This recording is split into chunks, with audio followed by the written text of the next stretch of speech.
నమస్కారం అండి, నా పేరు కళ్యాణి.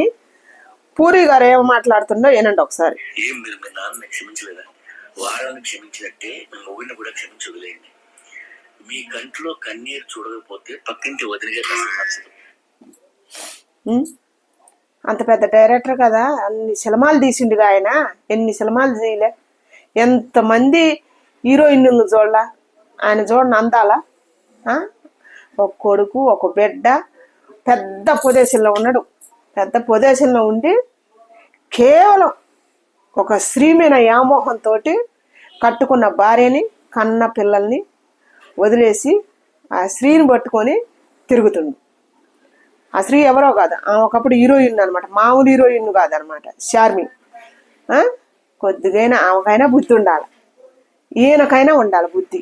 మళ్ళీ కొటేషన్లు సోషల్ మీడియాలో, యూట్యూబ్లో మళ్ళీ కొటేషన్లు. రంకుని ఎరిసమ్మ బొంకుని అరవదని మళ్ళీ నీతి వాక్యాలు ఎన్నో. ఇట్టనే కదా చెడిపోయేది మగోళ్ళు. మొగుడు ఏడిపెత్తడంట, నవ్వెత్తడంట, అన్ని చేతడంట. మొగుడు ఆశపడతాడంట, చెప్పి కొన్ని చేతడంట, చెప్పకుండా కొన్ని చేతడంట. చేతడు వాడికి సాగుతుందట, సాగుతుంది కాబట్టి వాడు ఇష్టం వచ్చినట్టు చేతడు.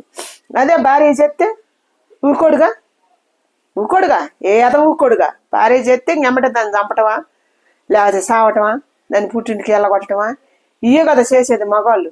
ఇప్పుడు కొంతమంది ఆడవాళ్ళు అక్కడక్కడ కొంతమంది మగవాళ్ళని చంపేస్తారు. రమ్ముల్లో పెడతారు, కుక్కర్లలో పెడతారు, ఫిజులలో పెడతారు, సాటింపు కొడతారే. 90% మగవాళ్ళు. ఎవరు మంచోళ్ళు ఉన్నారు? ఏ మగవాడు శ్రీరామచంద్రుడు చెప్పండి? భార్యతో, ఒక్క భార్యతోటే సంసారం చేసే మగోడు ఎవడు? ఎంతమంది ఆడవాళ్ళు వంటగదిలో పోయి కుళ్ళి ఆడవట్లేదు? ఎంతమంది ఆడవాళ్ళు తన్నులు తిని పిల్లల కోసం, లోకం కోసం ఎంతమంది గుట్టు సంసారాలు చేయటం లేదు? ఎంతమంది పుట్టింటోళ్ళ పరుగు బద్ద, అత్తింటోళ్ళ పరుగు బద్దని ఎంతోమంది జీవితాలు మగ్గబెట్టుకొని సంసారాలు చేస్తానగా. అయినా మగవాళ్ళకి కనికరం రావట్లేదే, జాలి రావట్లేదే. ఎందుకని?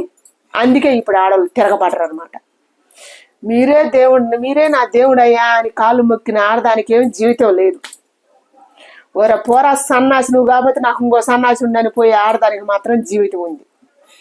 ఎందుకంటే ముళ్ళుతోటే తీయాలన్నమాట. అది మీ దారిలో వస్తుందనే కదా ఇప్పుడు. అందుకని ఈ జీవిత చర్చని తెలుసుకోవాలి మగోళ్ళు కూడా. దయచేసి మేమేం చేసినా పడుతుందిలే, మేము ఎంత తిరిగినా కూడా పడుతుందిలే, దీన్ని మొబపెట్టి ఏమైనా చేయొచ్చు. ఏళ్ళు తరబడి కొన్ని ఏళ్ళకు మనసు ఇరిగిపోద్ది. భార్యకి కూడా, దానికి కూడా మనసు ఉంటుందిగా, ఇరిగిపోద్ది, సూతది ఇరిగిపోద్ది. అందుకని ఈ దుర్మార్గమైన ఆలోచనలు మానుకోవాలి భర్తలు కూడా. భార్య కాడు లేని అందం ఇంకొక భార్య కాడు ఏం చూద్దండి? ఆమె ఆడదేగా, ఆమె ఆడదే, ఏం ఆడదే. వాడి భార్య వాడికి అందంగా కానరాదు, పక్కింటోడి భార్య మాత్రం అందంగా కానొద్ది. ఎట్టాటి ఎదవలు మారనంతకాలం ఆడవాళ్ళు జీవితాంతం ఏడవటమే. కాకపోతే ఇప్పుడు ఆ ఆడవాళ్ళు తెలుగు మీరరు అనమాట. సోషలిజం, మా కాళ్ళ మీద మేము నిలబడతాం, మేము ఇండిపెండెంట్గా బతుకుతామని చెప్పి వస్తాను చూడు. ఏమన్నా మగవాళ్ళు సన్నాసింది ఎట్టాటి వాళ్ళే ఆవేశం ఆపట్టుకోలేక కొంతమంది వీళ్ళకి తక్కువలే వాళ్ళు కూడా చెరుసగం చెబుతుంటే ముళ్ళుతోటి తీయాలని. అందుకే చంపి కొంతమంది తెగబడి కుక్కర్లలో రమ్ములలో పెడతారు. వామ్ము ఆడోళ్ళ అని ఇప్పుడు నోర్లు కొట్టుకుంటారు. మరి ఓపికతో పడే ఆడదాన్ని నెత్తిన పెట్టుకుని పూజిస్తానరా? పూజ ఇట్లేదుగా. అందుకే మిమ్మల్ని మీరు అడుక్కోండి, మీ అంతరాత్మను మీరు అడుక్కోవాలి. భర్తలు అనేవాళ్ళు, చెబుతున్న మగవాళ్ళు అనేవాళ్ళు మిమ్మల్ని మీరు అడుక్కొని, మేము తప్పు చేస్తున్నామా, ఒప్పు చేస్తున్నామా, మేము కరెక్ట్గా ఉంటే మా భార్య కూడా కరెక్ట్గా ఉంటుంది కదా అని ఆలోచించాలి. మీరు మాత్రం 100 బజార్లు తిరిగి రావచ్చు, మీ భార్య మాత్రం ఒకే ఇంట్లో ఉండాలి. పక్కింటోడి భార్య మీకు అందంగా కానొద్ది, మీ భార్య మాత్రం పక్కింటోడికి అందంగా కాని రాకూడదు. ఇది ఎక్కడ న్యాయం అని నేను అడుగుతున్నా. దయచేసి ఈ సమాజాన్ని ప్రశ్నిస్తున్నా ఇప్పుడున్న కాలానికి.